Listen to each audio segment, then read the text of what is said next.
यही विषयटी की जरता जो बेश्या जी कि विभानगर ऋषि पुत्र ऋष्यशृंग को आणिकी अंग देश में वर्षा करते से प्रसंग रामायण जो प्रसंग ताकू कवि सम्राट उपेन्द्र भंज वैदेश विलासर चतुर्थ छांदे स्थानित कर विषयटी एवं कवि यदुमणि से एका विषय आज्ञा किंतु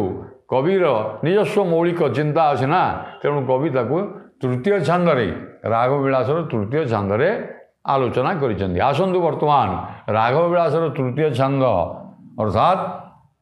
विषय वस्तु हूँ जरतार विभांडकाश्रम गमन यही विषयटी को कवि कलसार आगरे एवं आद्यजमक स्थाने स्थाने मध्यजमक एवं स्थाने स्थाने सर्वजमक अलंकार